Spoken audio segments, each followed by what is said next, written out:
Check, check, check. Good evening, YouTube. I'm Zachary Fowler, and we are live. Tonight's class is how to make a good YouTube video. The first two were kind of overviews of YouTube, getting ready for YouTube. Should I start YouTube? What do I need? Best practices, things to think about. So this is going to be an overview of exactly what you should do in the simplest terms for making a good YouTube video. We'll talk about that for about 30 minutes and 20, 30 minutes, something like that. Then we'll do some channel reviews, answer your questions, and just an all-around educational time. As the course progresses, we will be doing more. We'll start breaking down the whole things that I talk about today. So if there are things that you are confused about and you really want to do this and grow with your YouTube channel, take notes, look those up on other channels. All these words are real words that are coming out of my mouth.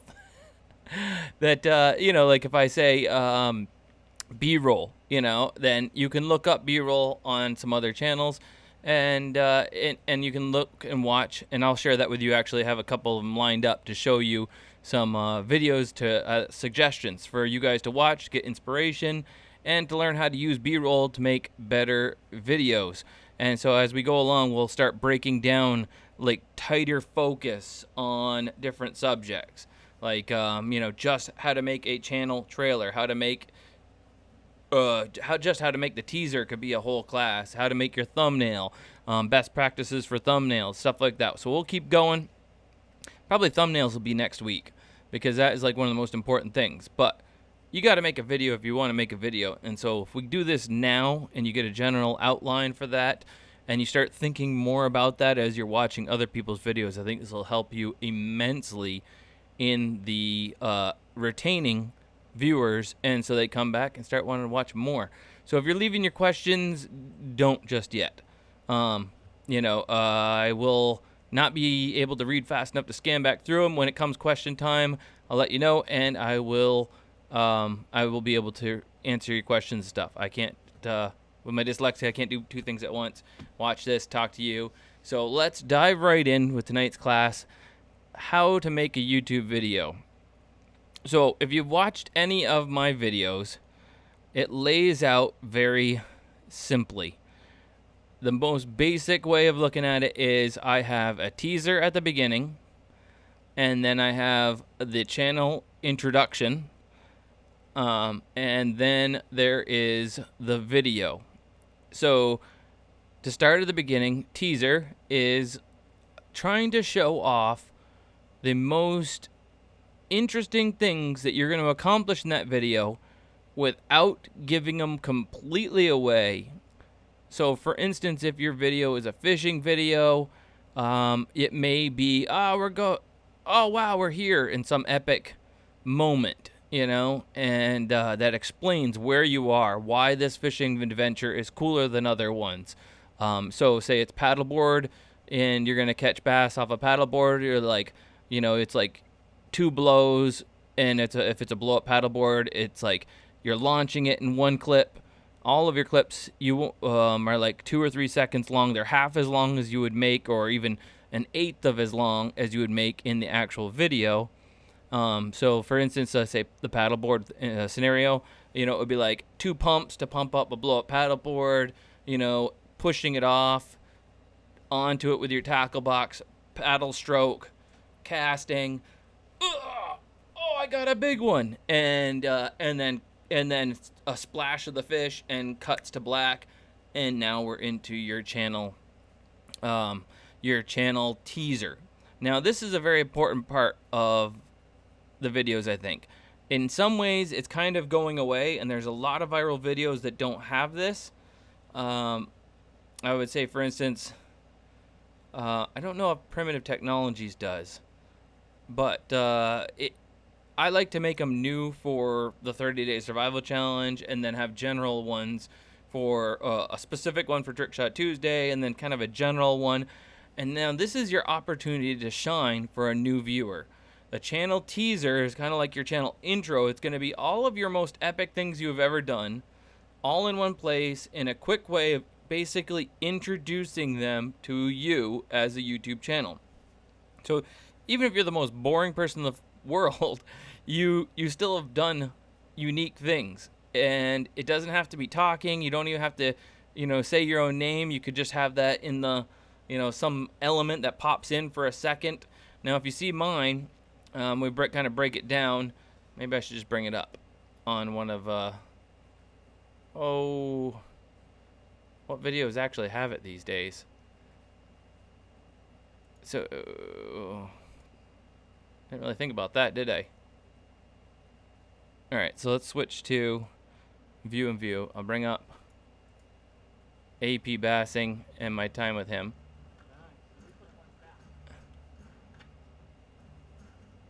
So, oops. I gotta bring it over so you guys can see it. So let's just break down the front of this video real quick, because this is what's gonna grab people. They say on the internet that that people only watch for like 2 seconds. And on the phones, when people are watching your YouTube videos, they literally will see the thumbnail, have 2 seconds, and they'll decide, and then they may ponder it for a couple more seconds, but they're pretty much already sold on it, or they maybe say, you know what I mean? And so you got like 2 more seconds. You got 2 seconds to hook them, and then after like 3 seconds or something like that, maybe not even that far, YouTube starts to automatically play when you're scrolling past them on your phone, and they'll see 2 more seconds of your video, and they'll either keep going, or if it looks as epic as the thumbnail, and this is where matching the thumbnail to that first moments, or as quickly as possible to those first moments, is really awesome. So the thumbnail for this one is AP and I just sitting there with a big feast of stuff in front of us, and we're like, it's really silly. It didn't do all that great, 78,000 views, but which is pretty low for me, but high compared to what I was getting at the time. Only a week or so, a couple weeks old now. And so how to explain this? So they get 2 seconds of the thumbnail they're looking at, and then they get 2 seconds or so of your video, and they decide to scroll past it. And this is where the tease comes in. So in this one, it's like shows us digging, producing, clams are there, motoring the boat in a unique way, lobster trap, lobsters, and throwing them in the pot. Oh, and then the super teaser. So assuming they hang on for this long, I throw it at AP. And then my channel little intro starts here, and this is just a little montage of some stuff. It's kind of long and I don't like it, but it's already been edited, and I'm always like working on the rest of the video so much that I'm like, this isn't really the time to rebuild this. But this as a way of introducing myself to everybody that has maybe clicked on this for the first time because they saw AP was in it. This is got a little bit of everything. It shows what they should expect to see when they watch your channel. High adventure is what I was going for, and I think that's what I achieve in my videos for the most part.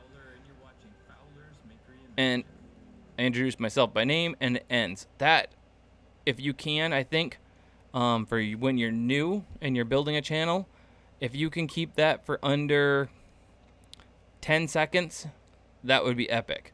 That would be 5 clips that are 2 seconds long, and one of those could be some sort of a clip that shows who you are. Mine, I do say I'm Zachary Fowler and all that stuff, but there's that one clip with my logo too, where it kind of flashes in. A lot of people, I think, get carried away, and Chris Thorne kind of made the mistake there with his channel, and he kept always having that on there. Was his logo? He paid some company to take his logo and make this flaming drop forward survival thing, and it dragged out for so long at the beginning of the videos. It wasn't clips of what to expect from his videos. It wasn't anything. It was just a flaming symbol of, his channel, and he didn't even sell t-shirts to monopolize on that. So it was kind of a waste of people's time, and they knew to double skip past it, and then they'd skip into the video, and already he's reduced his watch time, and he hasn't told them anything about what his channel is, when you just made people sit there for almost 20 seconds of this, like, epic flaming logo. People don't care about that. They want to get to know you, and that's what everything you're doing in your video is to get to know and build a personal rapport with them, as well as give them something of value. So that's what I tried to build my teaser around, and by changing it for new things each time, like Trick Shot Tuesday, which we have a new episode. I'm so psyched about my new Trick Shot Tuesday coming out tomorrow. I shoot cereal out of there. I made a new slingshot. Super fun little episode. I got way carried away, so no wonder they don't come out very often, right? So, all right, so we got our little teaser. Don't want to give away too much, but don't want to under give away. I don't think people are going to like sign off, if you've given them too much, as long as you've kept that to just like snap, snap, snap. You got 7 to 11 seconds at the very most of this tease of what the entire video is about, and then fade to black and back into like this is Kit Zero, Craft Smith, Bushcraft Twins, something like that. Get into showing what you're jumping in a river, you're kayaking, you're going off a tree with your snowboard, and you're busting some moves, whatever it is. If it's repairing stuff, it's like or unboxing. It's like the most epic clips. You're like pulling out a something from a box, and it's a knife, and you're like, you show some epic all your epic moments of the knife testing, like cutting through a phone book, and all these like a montage of satisfying moments, so you can watch those satisfying moments on YouTube. Like that could be your montage, is like, so people are like, wow, this isn't just a review channel. This is like, I should expect to get more from this than just a what the item is. It's an adventure watching this person's videos, and I think that's why we watch anything. We watch stuff because we want to have an adventure. We want to get out of our own situation, or we want to learn something. And if you can make learning something into an adventure, then you're going to win. You'll hold on to a subscriber because they watched and enjoyed your videos, or they were able to learn something, at least for a period of time. Don't worry about it. People cycle in and out. I have 700,000 subscribers, and YouTube only, if it doesn't get enough clicks in the first hour, they only introduce it to 50,000 people, and then they might introduce it to a couple more down the road just to see if maybe that audience was lame and it could do better, and then they just drop your video off the face of the earth, and it's up to people showing up to find it, or you getting your search terms right. So you're constantly building that audience and rolling them into your video world, and then building on top of the views that they're giving you. And if you're getting a lot of views from them time before, and the next one's better, and the next one's better, it'll grow, and you'll build momentum. And then all of a sudden YouTube will show you with a whole bunch of people for a little while, and you'll have your chance at like blasting up in subscribers, and you'll make a leap. So don't let it be discouraging, like, how am I ever going to make it to any sort of level of subscribers, because they're just ooching along, and it's just like, I get 10 a week. I'm so proud that I got 20 this week, because then at some point you do get it right, and it'll be like, oh, I got 100 this week, and 200, 300, 400, and all of a sudden you'll be at 1,000, and you kind of like take those leaps, basically. So like my next leap will probably be, if I start getting stuff right again, I'm going to do my on the water one, Water World one, I'll probably shoot up another 150,000 subscribers, maybe 200,000 subscribers, and I may make it to 1 million by Christmas time. But it may also go back down the other end. So we'll see. I got a lot of stuff, and I'll be, I can't even tell you some secret cool stuff that I'll be heading out on soon, TV shows and things. But I'll still be available for us to do this, because it's not like it's just I'll be at a hotel and filming during the day kind of thing, so it won't be a big deal. But it'll be cool. So I digress. So we got our. I got a lot going on. I just so don't want to talk about it, but it's supposed to be all secret. So we got our teaser at the beginning, and then we got your channel intro, which is like, you make sure you save all of your videos as you're making them. Buy bigger storage unit if you have to, so that you can have a bigger storage, so you can save your other videos, open those edits that are already done, and pull fixed clips or moments from those videos and then put them into those and build a channel teaser that introduces you to the world. Now, if you notice mine, like, I've never paid for any extra special graphics. I keyframed a couple, and that you can look that up, how to keyframe words and or symbols. You can create a PNG in an art program of some of your logo, or some of you I see already have logos in your bubbles that look really good. Bushcraft Twins, looks like you got a sweet little logo there that would make a great, like, you could add it in kind of semi-transparent and have it kind of like come in over top of everything, and you could see through it, and then it fades away, and then your video starts, and behind that is, as it fades in over two clips that are kind of wider shots, you have your logo, and then, shows like two more epic things he's been up to, and then that video starts. And now, when the video starts, you want to keep people around for as long as possible. Now, this is where it gets hard, because you can vlog about it and get to 1 million subscribers. You could be kind of Wooded Beardsman-y and be like, today we're going to catch and cook, trout or something like that. We're going to catch and cook beaver, possum, whatever, and try to key on that, and that you're explaining what you're going to be doing with people. Or you go and show them.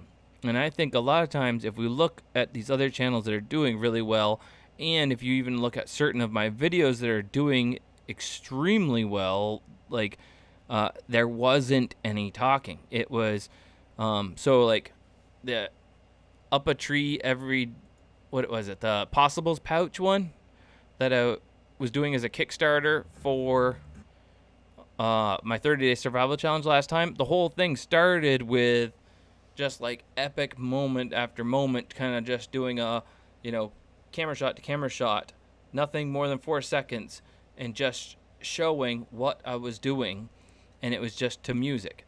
So already I have not turned my video into an English speaking only video, and it was able to like rock right up to 700K, and then just stopped for some reason. I don't know why it just stopped, but that's YouTube for you. Sometimes it does that, and sometimes it would have rocketed along again and then stopped and then rocketed along again. This one just stopped. Yeah, because the advertisement aspect and the watch time was low after people had gotten into it a little bit, and so it killed its own momentum. But that was pretty satisfying, how far it made it. So you can do both. So I keep saying so. Experiment around as we get into how to do your footage, do it. But as much as possible, try to have the speed of your video and your story move along as fast as possible to keep people hooked. Now, here's where it comes hard, and there's no hard and true. If you watch like some of these bushcraft guys that are making millions of views, all of his shots are romantically filmed, beautiful shots from long ways off. It's from behind a piece of moss, and he blurrily walks in, or TA Outdoors has used to have these long segments. I don't know if he does still. These long segments of like walking towards the camera and past it, and then another shot of from behind of him walking into the woods further, and then another shot of him walking over some rocks. And it reminds me of the WOODSMEN. That was to music though, and it was pretty epic, and it was like he's walking through the city with his toolbox. He's walking and walking. It's like, don't drag it out until you have subscribers. Save the romantic Save the romantic, long, drawn-out bits until you learn how to do those better, and you've proven to people that you can do that. So I would say, right from the beginning, as you build your video, possibly stating what you're up to. And this is what we do with Greg's channel. He'll overtalk. He'll talk for like 15 minutes about what he's going to do in the video, and we make that down to about 20 seconds of, I'm going to put a motor on an electric a remote control boat. He went into all kinds of explanation about how he was going to do it and what he was going to do. We just skipped over all that and went right to showing him doing it instead. So if you're getting a part in for, let's say, an RV, because I know one of you guys was showing all your repairs and things like that, show the part in some unique way as fast as possible. Maybe you even showed that in the teaser, so now you don't even have to. You've got it already unboxed, and you throw the part up there and be like, have you ever tried to put one of these on? They're very difficult. I have a unique way of doing this so that you don't get your fingers pinched, something like that. You want to get a hook into them. If you're not going to put that hook right in the teaser at the beginning, you need that hook. And that's the same thing with your video starting. As much as possible, your adventure video, the hook would be maybe the location and the fact that it's new and it's something completely different. You're going after a different species. You saw it in the teaser at the beginning. We are going after pike today. I have never catch and cooked a pike. That's not how you say that, but whatever. You know what I mean? Dramatize it a little bit. Don't go too crazy with the dramatizing.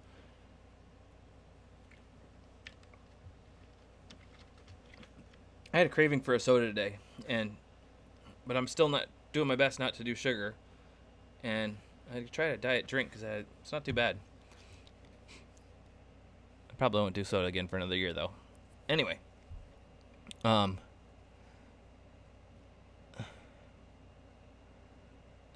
Zach, at sometimes during this course, can we get free Fowler hats to wear in our videos? I will have to look into that. That's a very good question. Maybe we'll have to make a challenge. Yeah, that's what we're gonna do. I'll think about it. I'll figure it out. I'll make a challenge for you guys.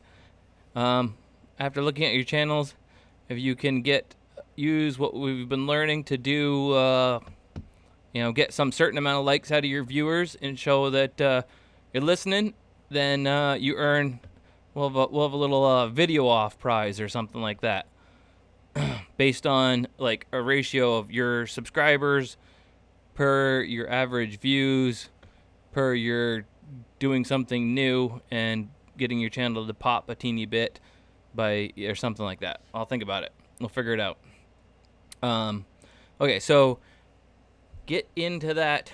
This is the harder part because this will go in more depth as we get to the class, and we're just going to talk about story and how to build a story. And that's the important part of this, your main body of your video. After the tease and then introducing yourself is building that story. And whether your story is an unboxing, and you're trying to build the interest, you got your box in front of you, you're spinning it around, flipping it over, and this is heavy, build a little teeny bit of hype, but don't drag it out too long. You can get these on something, I bought this, and there's always a surprise what they put inside. And I happen to know one of the things, something just to build your story and the person's interest, because they want to get them to want to see what the next clip is always all about, always teasing. If you think about it like our favorite shows on TV, a lot of times, for those of you that actually watch TV, for those of you who don't, congratulations, you're probably smarter than all of us. The good shows always have some sort of a hook at the end, and they almost always have, they're written to have a hook each clip to each clip. And so when the ads come on, you're like, darn ads. If the people even have ads anymore these days, I don't know. I guess Hulu has ads. I digress. But so as your video especially take as much time as possible to film that first, let's say, first third of your video as epically as possible. So that means using B-roll and using, bringing up past things if you have to. We'll go, for instance, we'll do 2 scenarios here. Say we got an adventure and we're doing a kayaking and we're going to shoot a river and fish a segment of it. So we're like, last time I came here, you might have seen that a year ago, the waters were really high and we actually had to pull out, and you show the really high waters, and that teases what's going to happen when you get to that section, kind of like this time. So that way you can reuse old content. Last time I was at this lake, I caught this massive bass, and you show that, boom, you've already started out by showing a fish catch. And people that watch fishing videos, there's nothing sexier than seeing a boom fish being landed and then being like, oh, that's massive, that's nice. I don't know why that's so beautiful, but I love it. I know fish watching people love that too. So you tease that, you build out your story. There's more to your story than like you don't know what you're doing, and even if you don't know what you're doing, that's part of your story. You build that out, and then you as much as possible, maybe it's a music montage after you couple quick words about getting into it. You got some close-up clip of putting the paddle together, close-up clip of unstrapping the kayak, and do it to the beat of the music. Do a third of the song or something. The drone flies up and it shows what you're gonna have a peek at what you're doing. If you don't have a drone, it's just use your camera and you're taking low shots of by the water and the kayak being pushed towards it, putting the paddle into it, snap, snap, snap of your vest, zoop, and sticking your pole in the pole holder and going through and picking out the lure, trying to figure out what you're doing on that adventure, and then whoosh, so it's like the person didn't even realize they just got suckered into, in a good way, because they're satisfied, so they're there.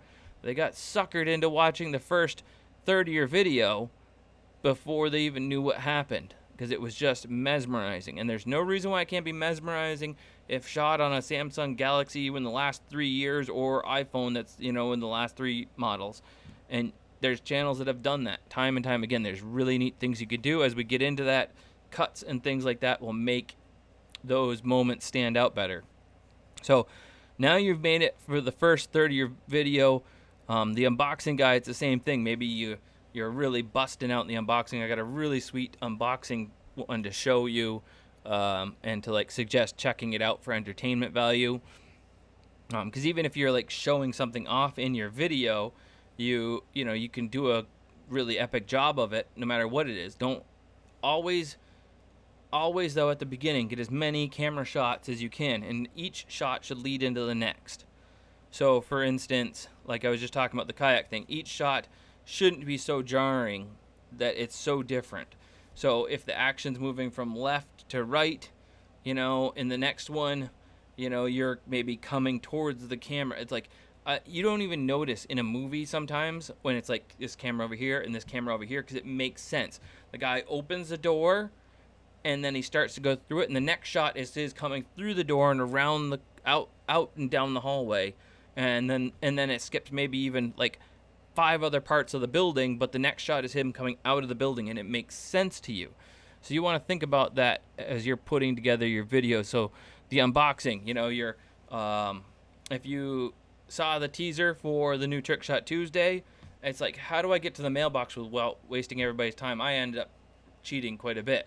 I masked out the door, so as I go out the door, I just I'm there at the mailbox, grab the package, and the camera goes up against the package, and then as the inside, the camera pulls away from the package, and it's you're in the kitchen already. You went to the mailbox and back in 2 clips, and you didn't, and it's it told a huge amount of story that these things, this cereal comes in the mail, and it's oh, Siri thinks I brought her up. I said cereal.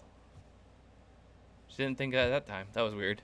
So you're progressing the story, and in a fun and interesting way. So the unboxing thing could be, You know, you show the front door of your house. I've seen it done a couple times, and you just pelt the front door of your house with the box, you know, or you put a pair of brown pants on and you make everybody laugh hilariously by kicking the box up to the front door like you're a UPS guy.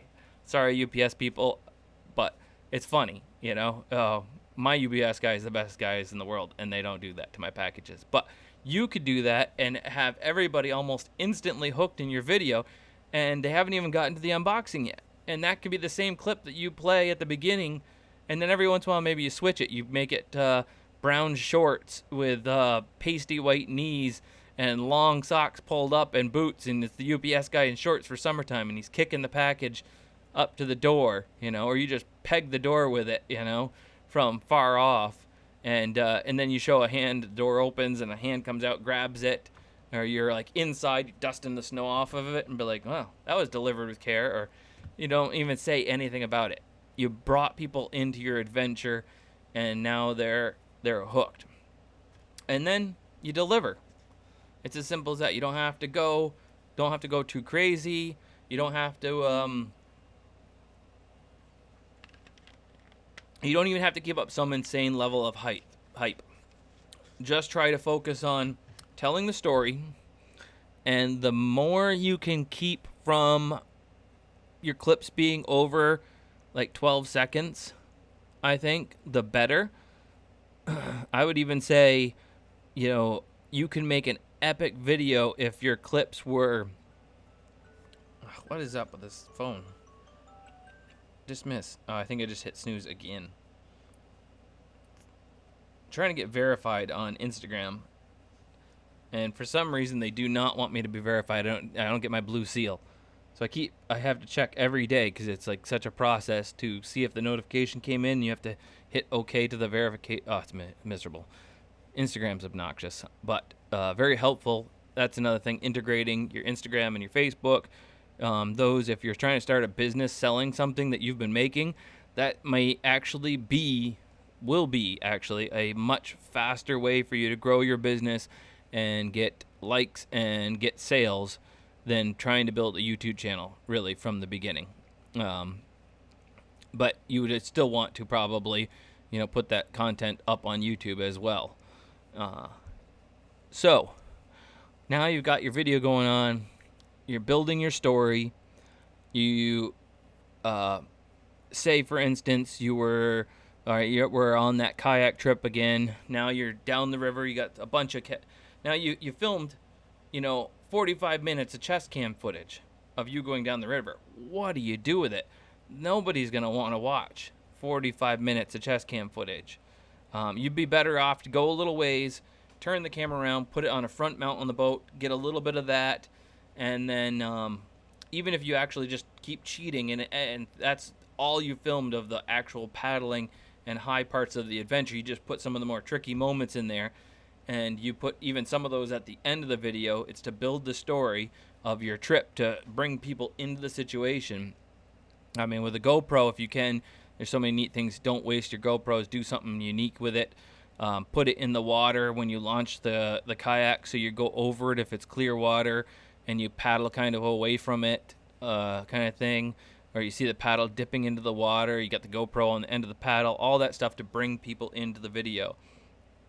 All right, so now you've gone down the river. You pull out the GoPro, you know, from the chest cam, and you kind of selfie it for a bit. All right, we come down the river. We made it through that harder part. I was a little sketched there, and you see me when I rolled, and I had to pop back into it, and you know, maybe you end up showing that clip twice, but in a shorter nature, and then you get on some fishing and just progress the story. And now that's a really hard thing to talk about, progressing the story, and I think we'll get into that more as we go. And then, so let's just say you build your story. Everybody knows how a story reads. Everybody knows how a story plays out in a video or a movie, and that's what you want to look for. And so now that you guys have heard what we talked about today, as you watch YouTube videos, try to focus on how are they fulfilling those things that we talked about. How are they fulfilling the tease, the introducing themselves? Some people don't even have those other things, like Peter McKinnon's just like, "What's up, everybody? I'm Peter McKinnon." It's like they get it out there. They just introduce themselves verbally each time in a new clip, and the other stuff is like and it's over. In like 5 seconds, 6 seconds, which works really good too. And then now you progress your story, you wrap it up, bring it to the end, and end your video. Don't, if you want to give some conclusions and thoughts, keep them as short as possible. All of your meat of your video, as soon as you start being like, sounding like you're going to end it, or the video goes into the dark and you're at nighttime, people like the video's over. Unless that's all your video is about, is at nighttime, people sign off as soon as it gets dark, because it doesn't look as good when you film in the dark. If you got a night vision camera, it doesn't look as good in the night, and they think you're going to bed, it's over, the video is done. They don't feel like there's anything good is going to happen after dark, unless that's the whole point of the video, is like, I'm hunting, rabbits in the dark with a slingshot or something like that. It's like, and even then, you probably might lose a lot of interest, because it's just not as awesome in the dark, and people are signing off. And so if you can, you want to bring it to an end as quick as possible to get them onto your next video. So if you did a good job, that will get them onto the next video. Tell them thank you, how much you appreciate them, and good night. I'll see you guys in the next one. Thanks for watching. Fowler out. This is not a peace sign. My guys here in the office the other day says, maybe we make you a GIF, and it's like, it's your peace sign. I'm like, I don't do a peace sign. This is a force push. This is see you next time. Force push. Big difference. So I think that pretty much covers it for the basics on layout of a video. There's a lot to that. We'll be able to get more into it as we go in depth on each thing individually, each piece of the video. B-roll, using B-roll to break up those long, say, those kayak paddling adventure. It's like, how do you film an epic kayak adventure? Just chest cam and stuff like that. It's going to be hard. You need some chest cam. You need some camera that's down low, and you're diving in and out of the water with the camera on a selfie stick. Some cameras way up high, and you're kind of on a invest in a 14, or what is it, like a 10-foot or 11-foot selfie stick kind of thing. I have one of those. It's so great for so many different things. And utilize your cameras and your equipment to move the shots along as much as possible. As soon as you start just having one shot and it really drags out, people are going to start skipping. And if the next time they skip, after 2 skips, if they didn't get to the point, if your video is about how you're going to use an RC boat, for instance, Greg's video, and they get into the video and you show like, oh, I tried this and it didn't work. And then the next clip is like you making a burger, and then you setting up a tent for the night, and you're going to try again the next day. They're going to be skip, skip, skip. And then that second or third skip, if it isn't getting to what they came there to see, you're going to lose them.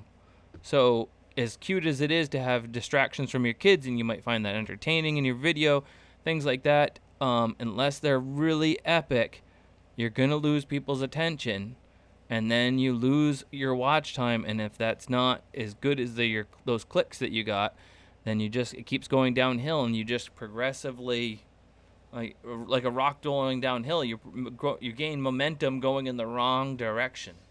So let's answer some of your questions, and then we'll open up. I got a couple channels tabbed out here. Bushcraft Twins and Go Auto. And I don't know if anybody else is in here. Blue Collar Fishing. I bet we could find you on here. Put you into the tab at the top here and see if we can't find your channel. And is it right here? Yep, it is. Look at that.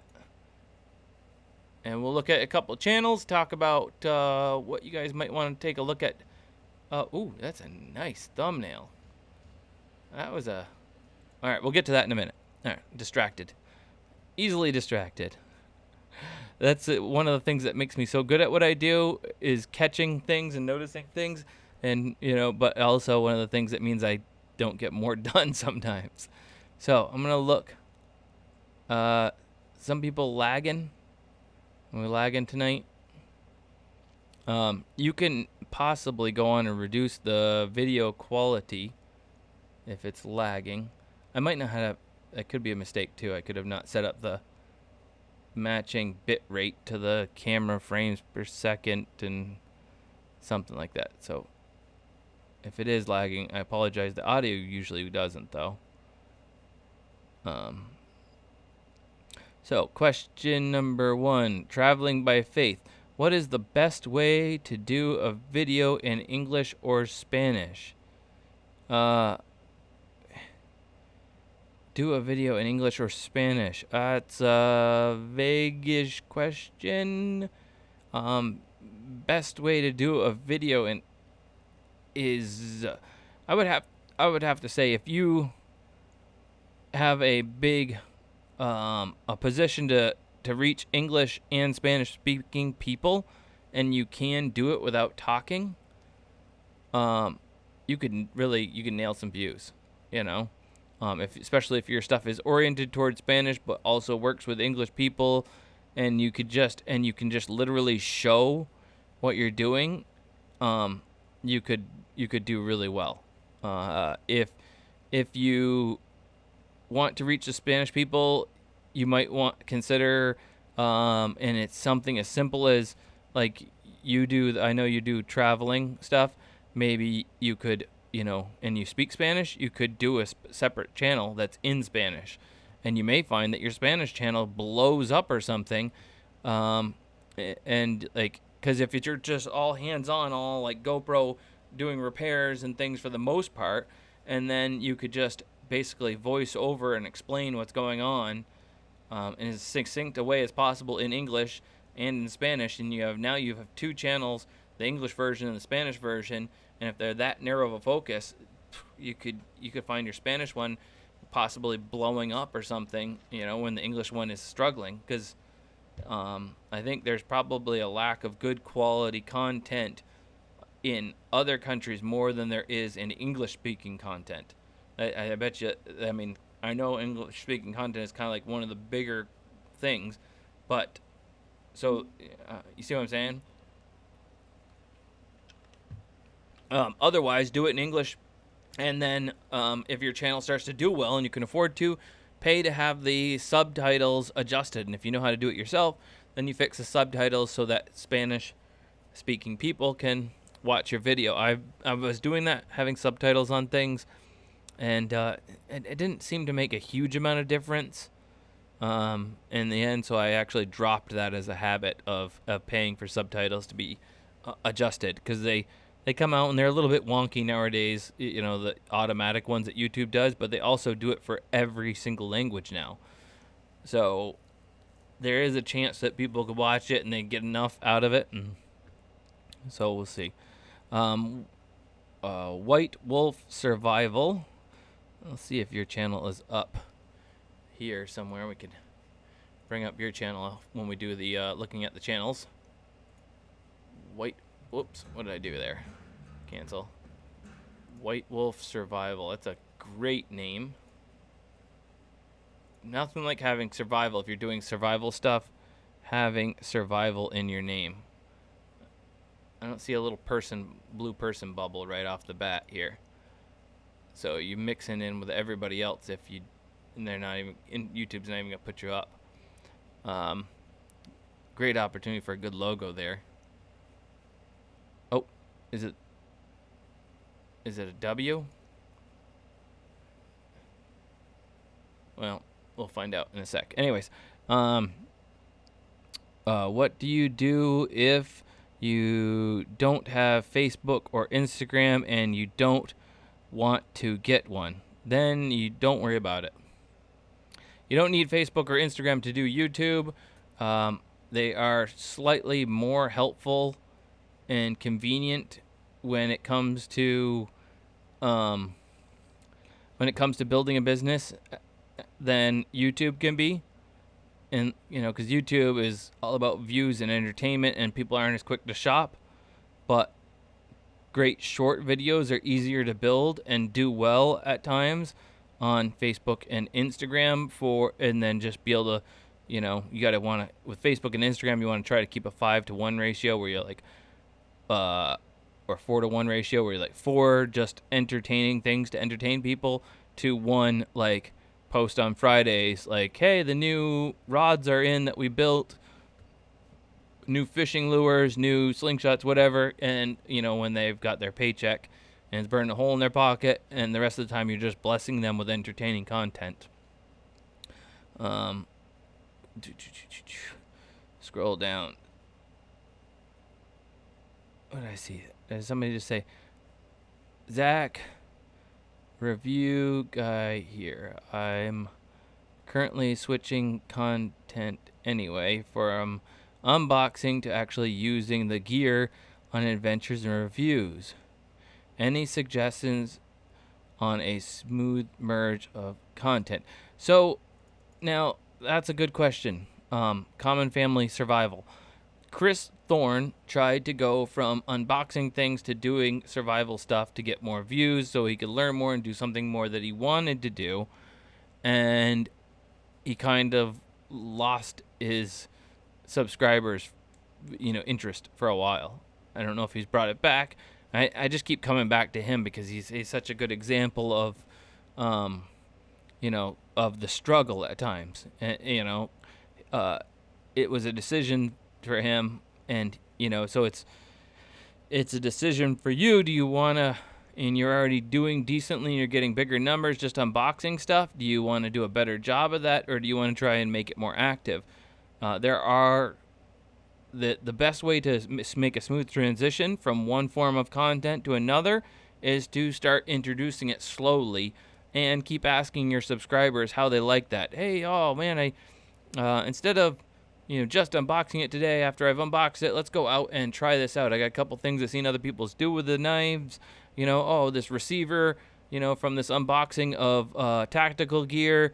We're going to pop that, actually pop that in the rifle. It's like bust through the unboxing in a couple seconds and then like pop that in the rifle and, try some stuff out with it. Show it being the hero. When you turn something that you're unboxing or revealing in a video into a hero, it's like people are entertained.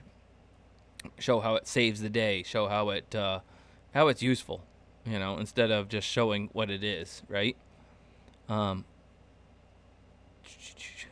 Zach, will you be able to go on on the several questions I posted in the comment section of last week's class? I can. I will. I'll open up last week's class and get Zero in a second here, and we'll go and check those out. Does subtitles? I did mean subtitles. If you if you can speak Spanish, it may be worth, and your videos are small and concise and you're like talking about a certain thing and you're like reviewing stuff, it may be worth it to, and it's Spanish oriented kind of, and you're in that location, kind of posting from that location kind of thing. You may do well to post in Spanish instead of English and put English subtitles on it even. Or if you can, put both. That could be a lot of work. You wouldn't want to do that forever. You just want to do that until you found one was working better for you or you enjoyed one more and that's what you were going to stick with in the end. Otherwise, I would say don't worry about it. YouTube does put subtitles on. You can go on and correct them yourself if you know how to speak Spanish or pay to have that done, but it's like $90 for, depending on who you find. You can find them a lot cheaper, but it's definitely, from a good one, it's gonna be like $90 for like a 10-minute video or something. Do you script your videos, Zach? Do you always know what you want to make? On the 30-day survival challenge, I don't. I just lay there in bed at night and in the mornings thinking about what am I going to do the next day and the day after that. How can I get on it to make that video so I have a thumbnail for that video and a title and a subject, and and then I just let it happen as much as possible. Sometimes I do have a mental shot list of things that I'm going for, like when you see Trick Shot Tuesday tomorrow, I had an idea of what I want it to look like, but then we got down there and we just kind of walked through it. I'm like, all right, I want to get to the mailbox. So you'll come off of this and film, and the camera goes against my back, and then next shot is me holding the camera on my chest and the hand reaching for the door. I open the door, I'll mask that out, and then it's me grabbing the box from the mailbox, and the camera goes against the box, and then you'll pull away from the box inside, and we just kind of walk through it. Now that will kind of uniqueness will come with time spent in front of the camera and time spent editing. And watching some videos. I got some ones to share with you that we can check out. I read that. Sometimes I have actually, when I was bored and I didn't have anything else to do, I did actually write down a list of the shots, like 10 fun things to do while stuck at home.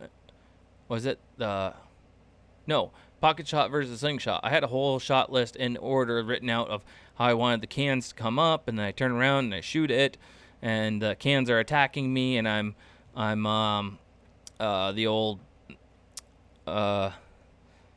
repeating like that action movie, and hunting the cans down that are coming after me because I drank the seltzers.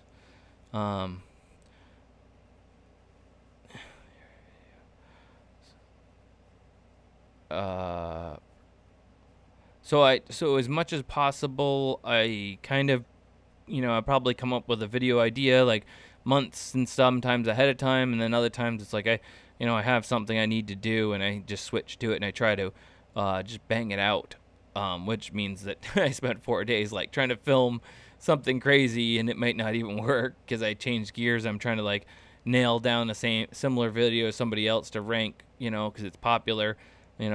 A popular idea, if you can copy a popular idea, then go for it. Don't be afraid of that. If fidget spinners come back around and they're super hot and you could think of a neat thing to do with a fidget spinner, go for it.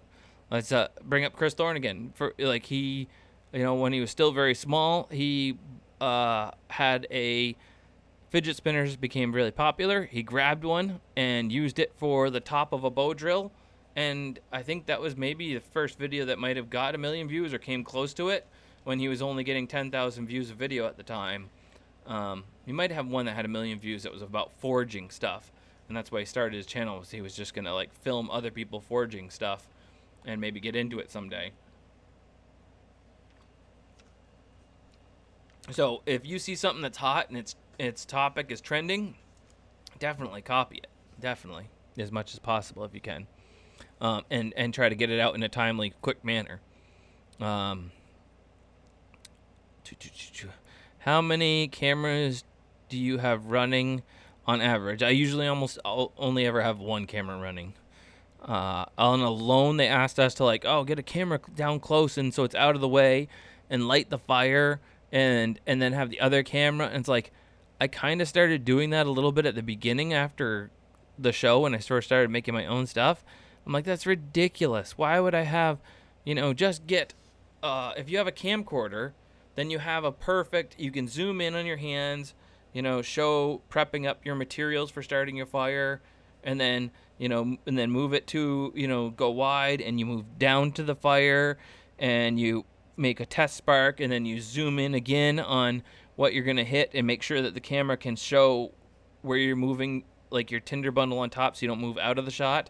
And you get your spark and you get your flame, and then you put it into place, and then you step back real quick and zoom the camera out, and then you pretend like you're still there, and you go and put your Wazoo necklace back around your neck, and then you grab another stick and you put that little pile of sticks on the fire, and you manage to get all those shots with one camera.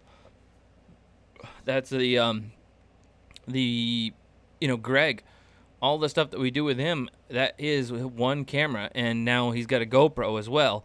So if you have one camera and a GoPro, you do some filming with the regular camera, and then you switch to, getting those unique only GoPro only shots that you can get, you know, putting it all on stick and putting it up in the tree way above you because you don't have a drone, you know, sticking it out of the top of your truck and sticking it way up high on a selfie stick, or you know, throwing it, you know, so that it looks like something unique. Like if you saw a pheasant and you're like trying to pelt a pheasant with a rock, you throw your GoPro, and if you missed throwing a rock at it, and then you throw your GoPro to add to that shot, and then you know, kind of to build the story out. It's not necessarily cheating. So if you can afford it, you have 2 cameras, and if not, and if you can really afford it, you have your GoPro, your main shooting camera, and your drone, and you're good to go.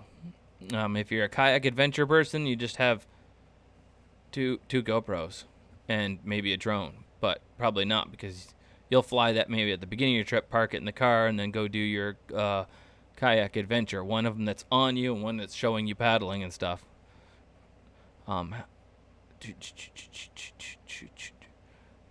Lots of questions, a couple questions. You should do what makes you happy. That's very important. Yes, definitely. Trying something you are excited about. New ways to film something. Yeah, and that's a big thing. Kind of like if you're excited and your excitement shows, then people will become excited with you. It's like if you're yawning in your videos, it's one of those things. If you yawn, people start yawning too. And if you're like, you know, that Wooded Beardsman's problem was originally when before he went and started actually editing and everything, he was yawning. You know, he was like monotone and boring, and he just, you know, because he was so focused on the camera, he made himself boring to try to get his point across, and blew his chance of getting more views. And as he became more and more comfortable with it all, he just told it, just like, whatever, I don't care. And it changed everything for him. And the thing is, even for me watching the Wooded Beardsman, it's like, dude, when we hang out, you're so much more lively. And then it's like when he gets in front of the camera, he almost clams up a teeniest bit. He's actually come more out of his shell in the last 6 months than anything else. But he's a fun guy to be around. We have so much fun when we hang out and stuff, and I think it shows in the videos and things. But he still struggles with turning the camera on and becoming a little bit shyer and a little bit quieter and stuff at times, I feel like. And I'm the opposite. I become like too much. All right, so I'm gonna open up. I'll open up last week's video, and then we'll look at those channels that I got up from you guys, and see what we could possibly do to help you guys get those million views, get those subscribers. And oops, I did not add today's video to the playlist. That is not cool. How to start new YouTube. How to start a new YouTube channel or fix a bad one. Let's see what we got for questions here.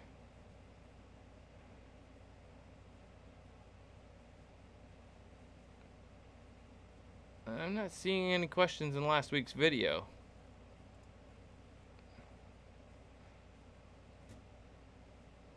From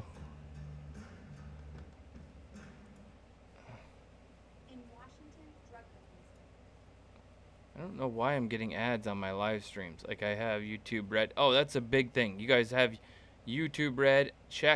Get YouTube Red. You can download videos, and you can watch videos on your phone later, download them to be on a plane, not have the advertisements, not have to deal with all of that. I mean, it's the best thing ever.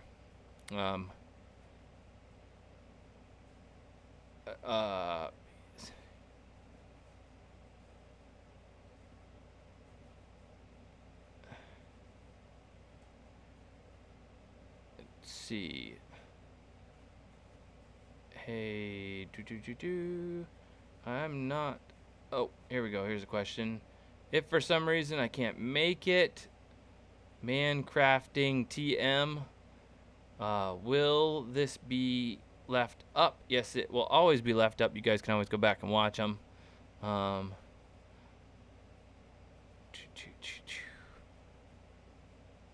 Compliment. Thank you guys. How do you make the cartoon character of yourself? So that is one thing I have spent money on to have other people do, is the some of the artworks. Once I was doing well enough, it was worth it to have. I have a guy called Poop Smoothie on Instagram. You can look him up, Poop Smoothie, Matt Rogers. He does cool characters, and so I paid to have him do some cool artworks that we use on our t-shirts. Then we got our new samurai slingshot shooter. He's got my shovel right there worked into it, and he draws the slingshot the way I do, super long. And he's got a big old beard, and if in the color version, which does not come out very well, so I don't recommend buying the color version. I think I asked my guys to take that down because it printed off so badly by the t-shirt people that I didn't want to sell it. It has an orange beard. So, or you can learn to do artwork yourself. There's YouTube channels about everything out there that you can watch videos on and learn how to do that. My question would be, how necessary are multiple cameras? Not necessary. Greg did everything so far. I mean, Greg got 1.7 million views because it was the content and him being a character. So you can get 1 million views with just a hit. Now that is a like $2,000 camera, the Canon XA11, but honestly, I mean, it's so easy for him to run, and that's what works well. I almost think that I could film something better on this with a little bracket and a microphone, a Rode mic, and get something even better, because I'd have the slow-mos, I'd have all kinds of options on this phone right now. This is the, I guess there's a newer model even now. This is the Samsung Galaxy 10 Plus Note. Than what we're getting off of Greg's camera as far as sharpness and stuff, the color on that one. So Canon Rebel or something like that with a 24 to 100 lens on it could get better footage than what Greg's using. But at the same time, he has got some awesome nature shots, and that's the beauty of those camcorders, is being able to zoom in a long way off and get those great B-rolls to go in between segments of your videos to add this nature moment, that is just like, aww. And, that's what you want people to, when they're watching your video, right? Or is it more important to just have one camera with a few changed angles? Lots of changed angles. Don't go too crazy with it, but literally, the more similar the shots, like just starting a fire. You're there, you show the fire pit, you're breaking sticks, you're piling up some piles, you have some fun with the edit and make this breaking either in high speed or like snap one stick and you throw it down, and then you film the rest of the sticks all snapped, and you have a pile of them in your hands, you throw it down so that one stick becomes all of your sticks, boom, now you have a big pile. You pull off your necklace up close, or you pull out your fire starter from somewhere, out of your sleeve, or you snap your fingers and then you put it in your hand, and then you're still filming, and that's a jump cut, and so you snap your fingers again, and it's like, boom, it's in your hands. You take your knife, boom, up close, get that spark onto it, and keep the ball rolling. And you don't have to do that all the time, but bringing those fun, quicker elements into your video here and there is like just as it starts to slow down, you wake somebody back up, and they keep a watching. So let's skip on over and take a peek at your guys' channels. Today we have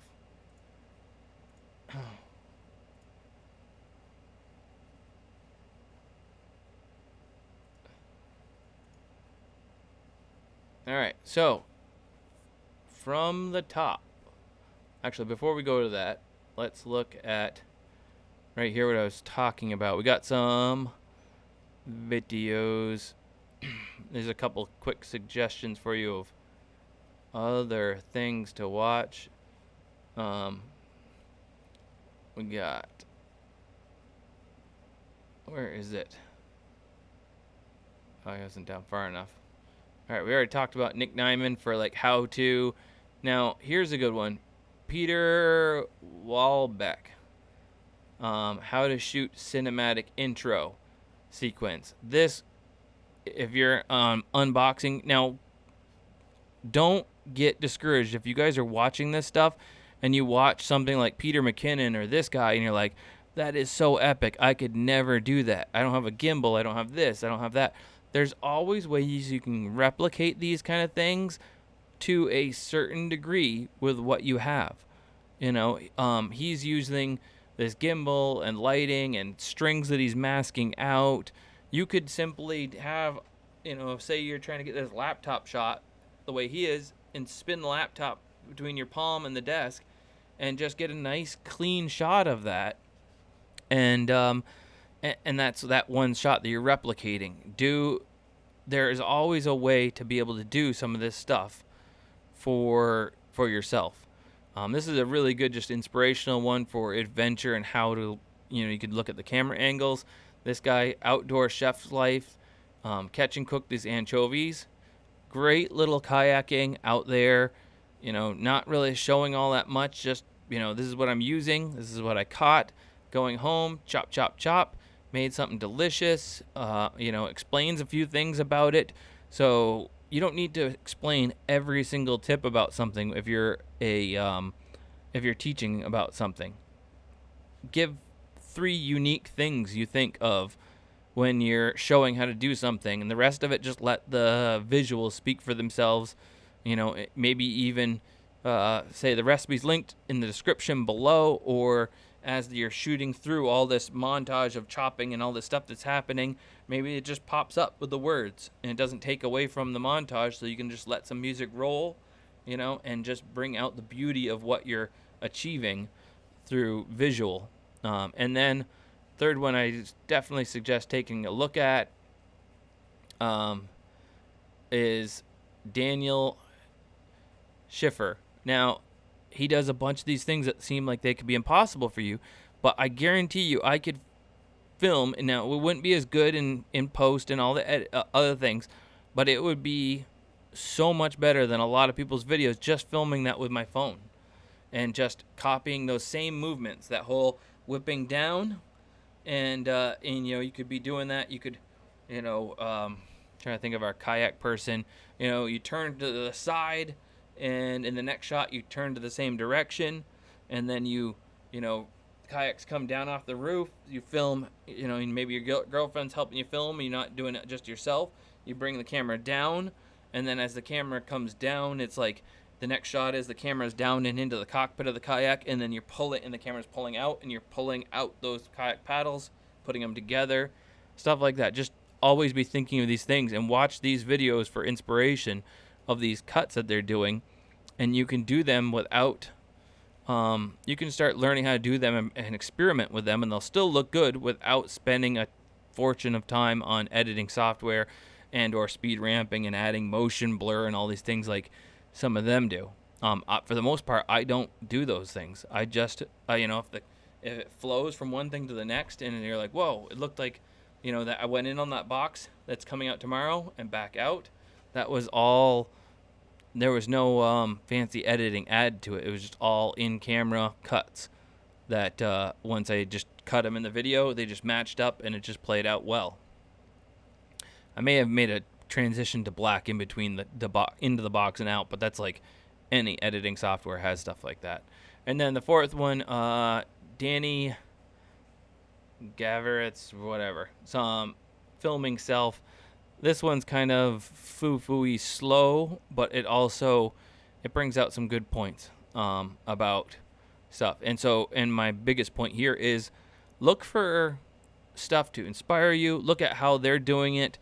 watch some stuff for the enjoyment factor, but also, let your mind be analytical and be like, now that was cool how he did that. And then think about how did he watch that? How did he get that shot? Like, wait a minute, I could do that too. That's pretty easy. And, or I could do my own similar effect, especially those whip cuts, to make it look like I told you about the shovel and throwing that at AP's hand. That's just, I film myself throwing it, and nobody's over there at the target. We turn the camera, and then I make a cut there in the editing, and then we just whip the camera in on the target, and he has his hand there, and the shovel's already stuck there, and it, hope that doesn't take the magic away. But anyway, it thinks I'm throwing a shovel at somebody's hands. I could probably do it if I intentionally tried to aim a foot from his hand and put it somewhere on the target without hitting his hand. I know I could, but there's still that 1 in 1,000 chance that I didn't and it cut off his finger. That'd just be ridiculous. So check those out and keep on learning. Go Otto. We got tons of space here, not used up. Forgive me if we get too critical of your channels. Take it with a grain of salt, and if you want to know more, then take it and improve with what we talk about here. And if you're haven't had your channel looked at yet, then take what we learned from looking at other people's stuff and do it. Try it yourself.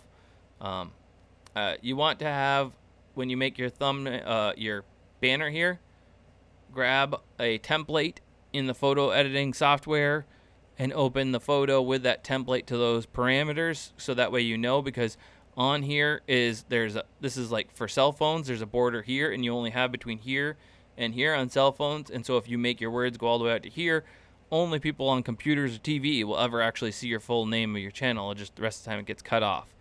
This isn't so hugely important, but it is fairly important. Geo. If your face is in the videos, then I would suggest that being the best shot that you can get of your own face, just being you, so that people know who it is. Letters and graphics like that are kind of a dime a dozen, and it wouldn't hurt you to change that right there. Thumbnails, which are one of our most important things, looks a little on the busy side, and if you guys can help it, try to stick with easy readable. Like this is great right here, new mods and ride along. It's so simple. But also your title there has the exact same thing, so don't want to waste the space. Try to super mod, and new mods and ride along, so use 2 words.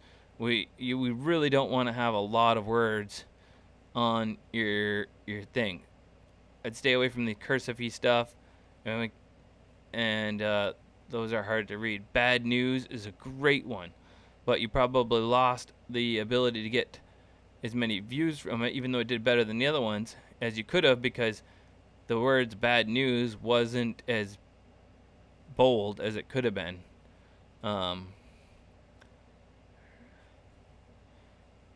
And we don't have time to necessarily open up your channel. I will keep these tabs open and then watch each of you guys' videos for next time, so that we can get into it. Where can I download the TubeBuddy? That is definitely an awesome thing to have.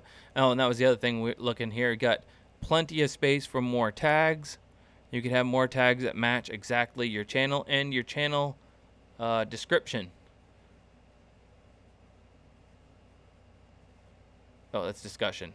About. It's called about. I was like, why is nothing there? How do you have nothing? Okay. So that's a good one, because YouTube takes your description and they take your tags. And when you lay out your channel, you want to have uploads and popular uploads. So you're missing an opportunity here by not having a popular uploads thing, because you might if you have any videos that have more views, yeah, 10K in views, that shows viability of what you're doing. And you should have that right there at the top, on your second row of videos, having popular uploads. So if you get one that gets 1 million and it's not here on your homepage, you're missing an opportunity. So I will keep these open. I'll watch one of each of your guys' videos to try to check it out and see if there's some video filming ideas and stuff like that I can help you with. I really that first things that catch my eye, that logo, Bushcraft Twins. Your logo is just, it pops, it just fits. And even though for some reason in this one the axes are cut out, they look like barbells. I see it up here, it makes sense. Excuse me. I wouldn't worry about it. Maybe you could squinch it and get them in there, but just all you need is that little bit, so you got those heads like in up here. Now this is laid out really nicely because this is all cut off when it's on somebody's phone. You're not gonna have any of that.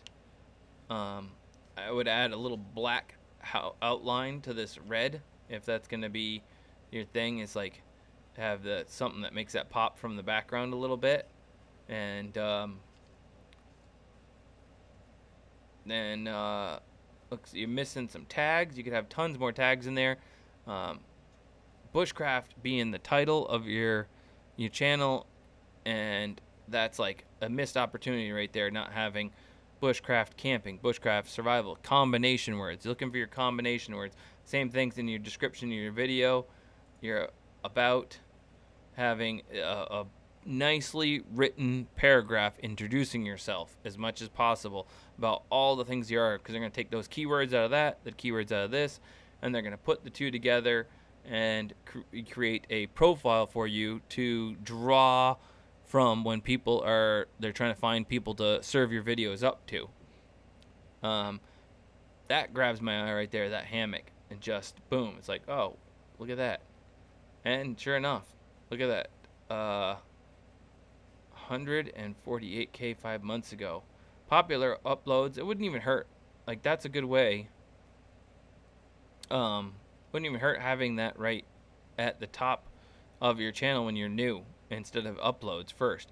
You want all of your views to serve the new upload as much as possible, but if you're not getting a lot of traffic on your channel, it's not, having them see the most popular thing on your channel first isn't wrong either.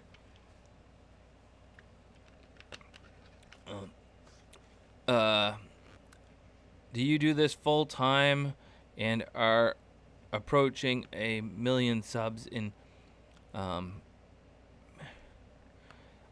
yes, I do this full time. I was doing this full time from the moment I started YouTube, because I was able to do it. But it was a full time business paying for itself instead of just me spending money on it.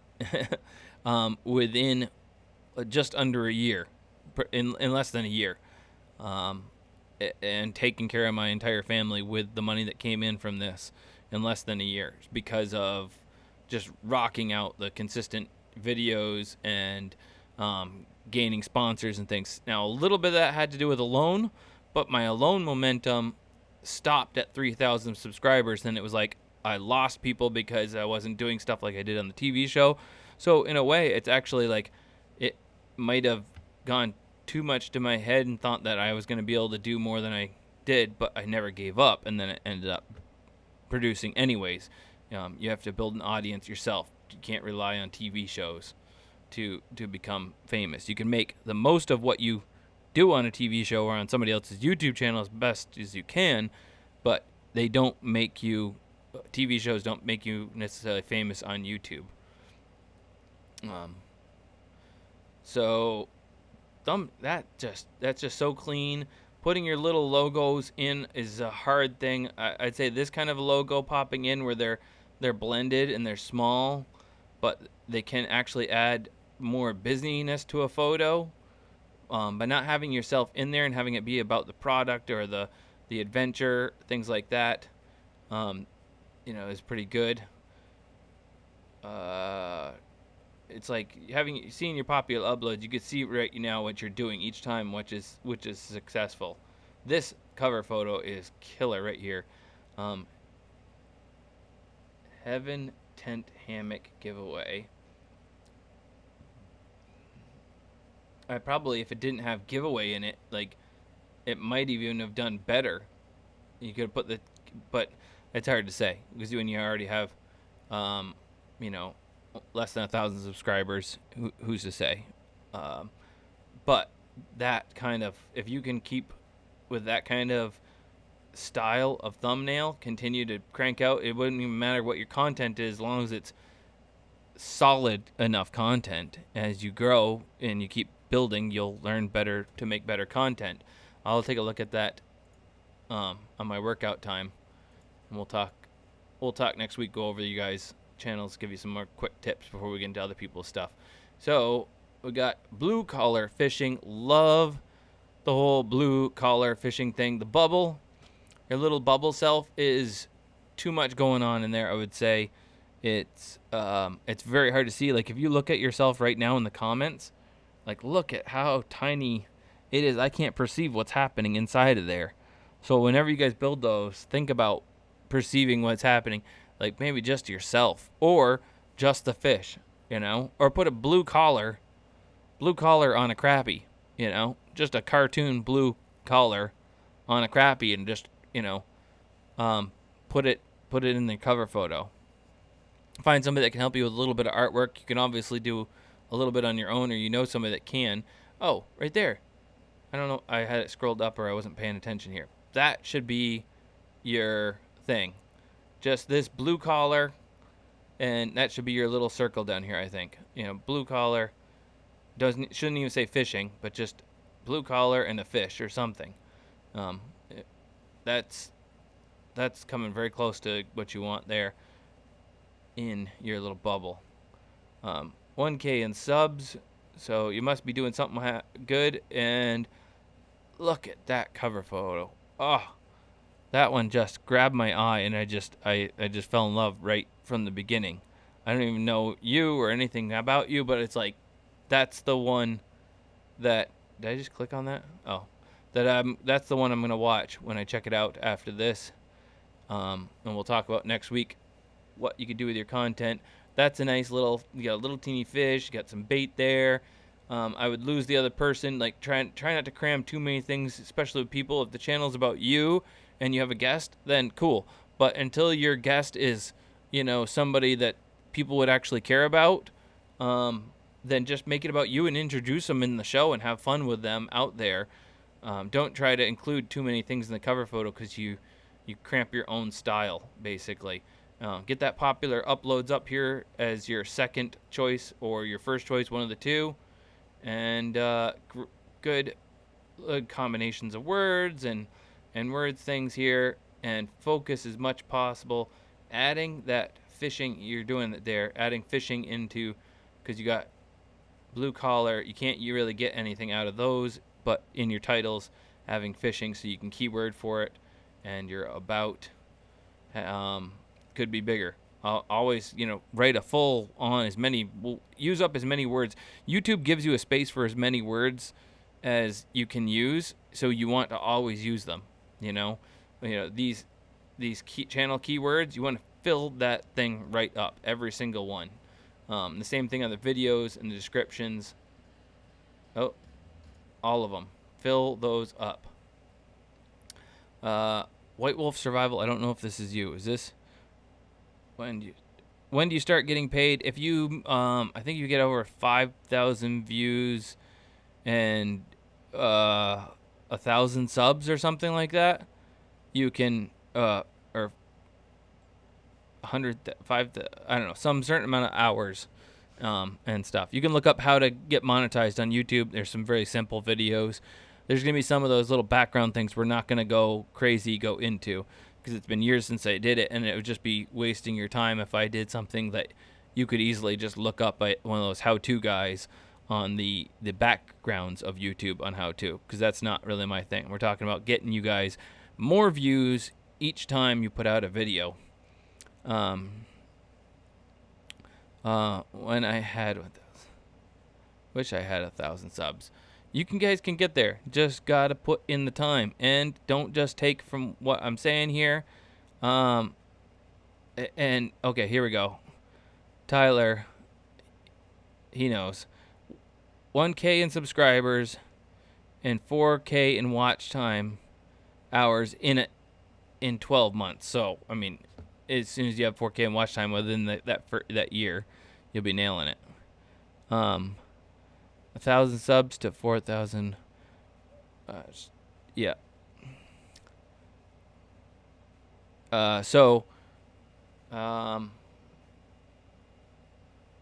Is White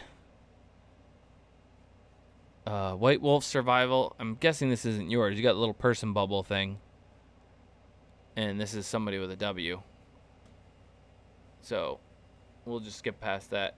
And that pretty much covers it for tonight. You guys got more questions? Let me know. Geo Auto, did you say you had some questions and then I just couldn't find them anywhere? Go Auto. Where can I download TubeBuddy? Just type in TubeBuddy and you should be able to find it. And then and you can watch TubeBuddy's how to set it up. It's a little bit obnoxious, like how you turn on TubeBuddy. You got to be signed into the YouTube channel, and then and there's some little finicky things about it that are quite frustrating when you're trying to set it up sometimes. But once you get it, if you just follow those, and always think about that. Anytime you guys get stuck or hit a wall on things, or you're trying to think of video ideas, or you need something creative, look up people in your genre. Watch YouTube videos on what other people are doing, and if they're doing well, like how are they filming it? How are they going about it? And, watch their popular uploads. Don't just watch what's coming out recently, because you don't know if that one's going to pop or not for them. Watch their popular uploads and critique it yourself. Be like, why did that do well? We got Greg's new video. Let's see how he's doing. I think it's actually popping. It didn't do so well at the beginning, but it was so nice. It's just continuing to get views. So we got Ovens Rocky Mountain Bushcraft. His boat video. It's not doing too bad. I think it's going to take off. So we're going to look at everything I told you today. Look at Greg's channel here. We used every single tag possible. It looks insane, right? But it's just like built right out, full of tags. And then we got his, you can see right here, he's below me in views, but now he's starting to get up back. He's getting another bump again, and he's going to take back off again. I spend more time working on his stuff than I own, unfortunately. And once you get bigger, you got your join button. And so we were able to add these extended cuts, because there's just, like I was saying, that it kept going off subject, kind of like, this other river I just drove by is pretty cool.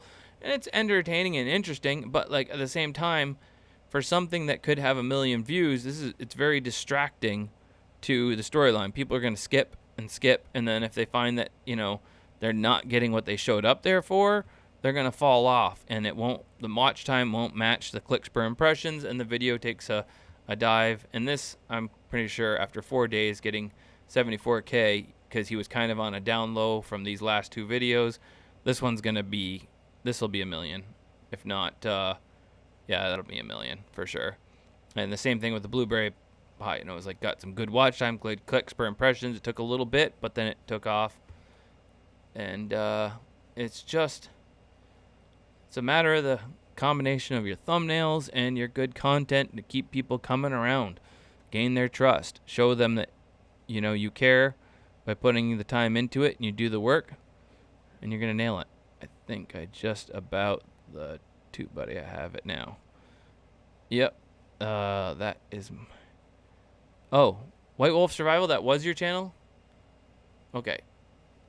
Did I click away so far away that I can't get back to it? I did, didn't I? Well, shoot. Looks like you got to start basically from the beginning. So, why don't you start working on that, and we'll come back to you in the next one. I am getting a sore throat, and look at you got some great opportunities. You got survival in your name, White Wolf, you can look up free clip arts out there, try to pick something, figure out some White Wolf. There's a lot of, when I looked up White Wolf, there was a lot of stuff already out there that other people had picked for like wolfy things. I wouldn't be too concerned about copying somebody else. You want something that stands out. I think a very good example of, what can stand out is Bushcraft Twins. You could find some sort of clip art like this that had a wolf, and it's got black highlights, so it could be a white wolf. Everything else is white in between. And don't try to cram some words in there, but just keep it simple. If you take off, then all the other people, as long as it's a different piece of clip art than anybody else's, it's very similar, and it'll stand out, and you're good to go. Maybe there's even some unique aspect. If it was perceivable, you could move in so you get like half the nostril and the eye and the ear or something is your thing. Take advantage of that white of the bubble, and then I did notice that your thumbnails looked. I couldn't tell what was going on. There was lots of stuff going on there, so I want to work on telling that story in our thumbnails. Always telling that story of exactly what the video is about. It's like so easy with a hammock. It's hanging there. It's about the hammock, and somebody sees that and they're like, "That's a unique hammock. It's laying flat. I want to know about that. Is that something?" Because hammocks are so awesome. And if anybody even partially realizes that, and then they see this one, they're like, "That's cool. I want to know how we manage that, or what company that's from." Boom. There's now, when you have a channel that has less than 1,000 subscribers, there's 148K in views. It's as simple as that. Just telling that solid story. If you have a bad video, should you redo it? I would say no. It's better to if it's really bad, don't put it up. And it'd be better to just do a good video, because take for instance Primitive Technology. He just does a good video all the time, but he only does 5 a year. So maybe he tried making some kiln and cooking some other things a couple times, and we never saw it because it didn't turn out well. It didn't look good, so he got rid of it. So think about that. Just and if you did it and you put it up, and then you're like, "Oh man, this bombed so badly," people are saying all this stuff about it. If there's some piece that you can use the YouTube editor for and delete that piece of it, then delete it. And if not, then move on and learn the lesson from it and go on to your next thing.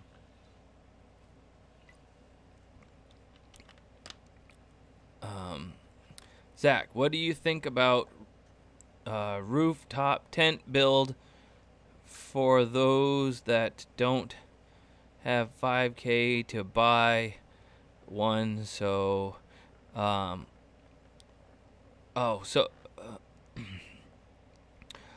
budget things is big. That is huge. And as you're starting out, you don't have a budget maybe for this sort of stuff. And if you do start spending money on this sort of stuff, then you won't have a wife or a girlfriend anymore. So finding somebody else's budget idea, putting your own spin on it and coming up with a better twist, or building your own budget, this, that, or the other thing, I've seen a couple of people like budget boats, budget, just anything that you can replicate and say, $100 this, and you've made it for $20, or $1,000 something that you did for $5. That's why the dollar store survival challenge thing trended so well, and the Walmart survival challenge, and they probably will continue to, because if it's like I haven't done it, I feel like kind of a little bit of an idiot for not doing that one. Because if I had done the dollar store one or the Walmart Survival Challenge, it could take off because it's a trending subject that I don't think right now is going away anytime soon.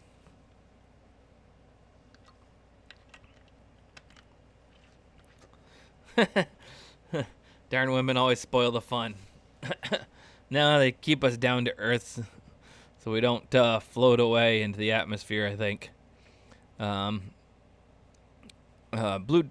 Hey, and feel encouraged to contact or talk to each other and check out each other's channels, encourage each other. I haven't anything in place just yet so that we can do that.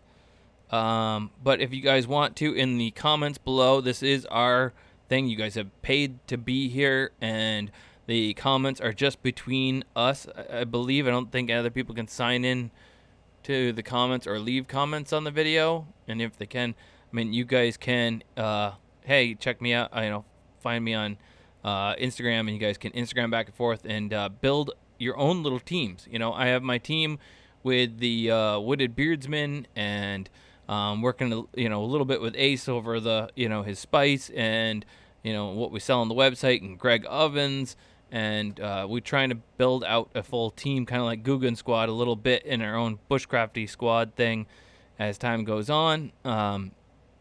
And so you guys can do the same to trade views, send each other things, hey, this did really well, check out this, you should give this a try too, stuff like that. Like, hey, I did a Walmart challenge overnight. I mean, those, I can't, I have a feeling like if you got a channel that's already doing decently enough and you do a Walmart overnight, Chris Thorne did a 5-day Walmart survival challenge. It's like, and he got millions of views on his first video, and then,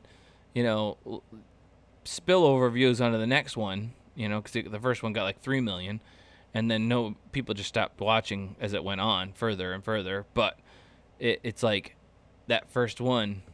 So if you do one and you could do really well. That's definite. Like, that's a perennial right there video. I started a video game channel. I have probably 120 video game videos private now. Video game channels, I don't know a lot about. I think, it's like anything, though. You just got to find that unique thing about what you're doing and show that you can do it in a different way than everybody else is, and that will make all the difference on how well it goes down. I think I got my video capture speed different from one app to the next or something. I keep getting this notification that YouTube said it's not optimized, and it definitely doesn't look as clear on YouTube as it does right in front of me. I got like the EOSR hooked up, and it's like crystal clear. But anyways, I think that pretty much does it. Leave it in the comments below if you have any questions. I'm going to keep your guys' channels open. I'll watch these, watch a video on each of your guys' channels. We'll talk real briefly next week about that, and then open some other people's channels. So if you're in here tonight or you're watching it in the replay, leave your channel down below and hey, review my channel next so I can watch that review. And so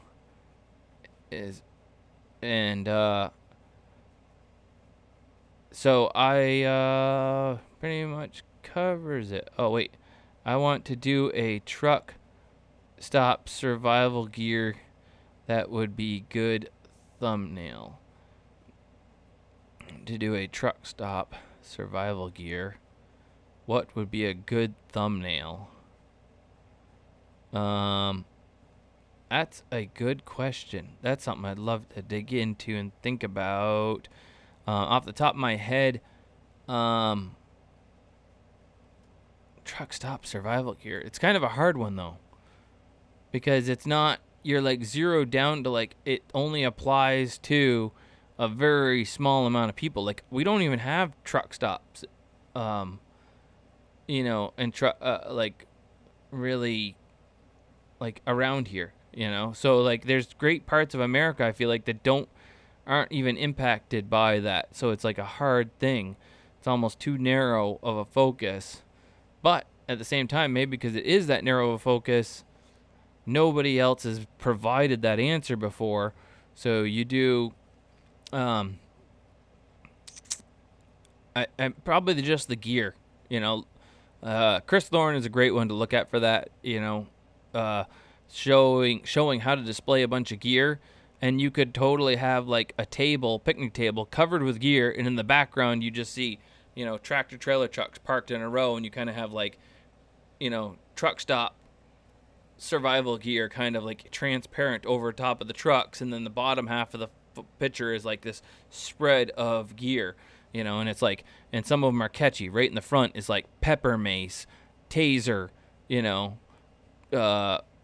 couple 50 caliber rounds, sitting there like end up, it's like, it's a little bit clickbait, but at the same time, if the rest of your video provides the answer to it, it's not exactly wrong, it's not, it's not, you're not lying or whatever, and it's so much that you're, people are going to be super ticked off. So that's my thinking on that. Like Greg Ovens, we put a couple rounds of some, he was doing, what was he shooting? The grouse, and we put some like 50 caliber rounds on the hood, just randomly in the thumbnail, that looked like they blended in perfectly. We edited them in. And there was a couple other things. There was like a Sasquatch in the corner of the thumbnail and stuff that you wouldn't necessarily notice, but some people might. And it did pretty good. Chris Thorne, Drop Forge Survival, yes. He's a great gear guy to watch and see how he did well with certain things, and see how he's been a pretty big failure when he tried to step outside of his box and become more than people were ready for seeing him be.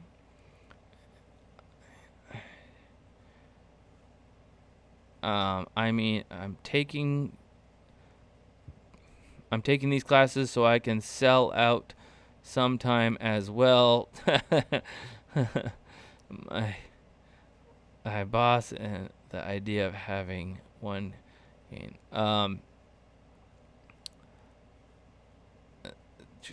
So Slim Jims and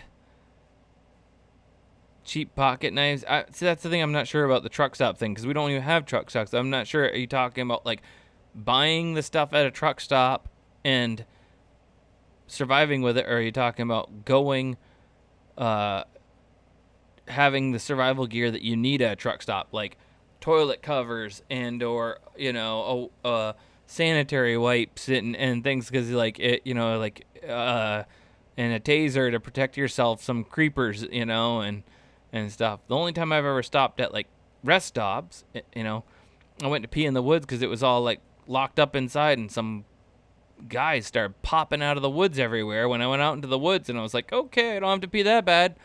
It was like something from either Deliverance mixed with one of those comedies where, they turn to be like weird thing areas with perverts in the woods. For real. It was creepy.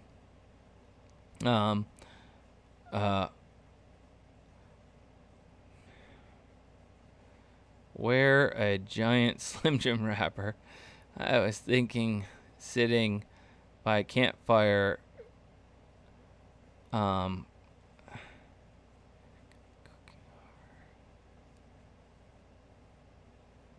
mean, if you're doing truck stop survival challenge, you could, you just show the gear, and then show the other side of the photo, kind of that you're actually using it to go survive with.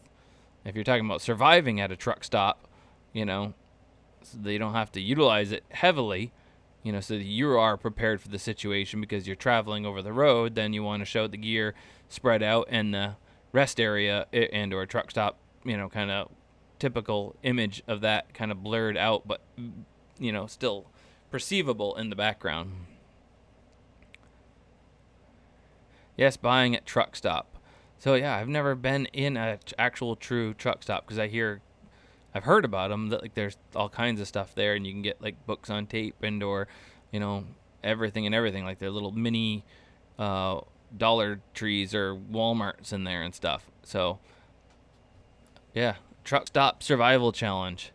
In that case, then you know, maybe you got your plastic bag and you're holding it up and it says truck stop in the background, and you know, and it says 24 hour. That's the only thing it says on the picture is 24-hour survival challenge, you know, and it's pointing at that in your cover. That's your cover photo, and of pointing towards your bag, and then the title is, you know, 24-hour survival challenge with truck stop, with just what you can get at the truck stop.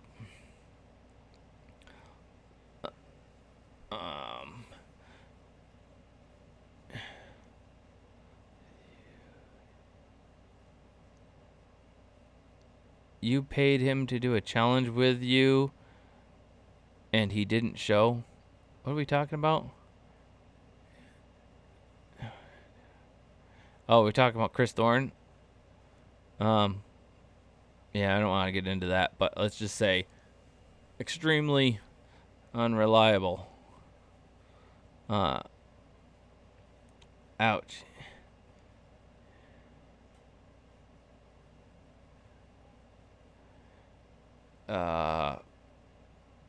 Pickled eggs. I kind of don't mind pickled eggs. I like regular eggs better than pickled ones, but they're not so bad.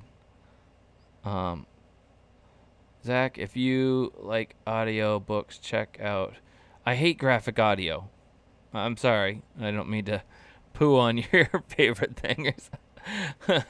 I hate graphic audio. I just can't get into like multiple readers and stuff like that. I just like to find a good reader that reads a good audio book. Wheel of Time series, best ever book written. Oh, so good. So good. It ruins you for books for the next 3 years once you listen to the series because it's so good. But, you know.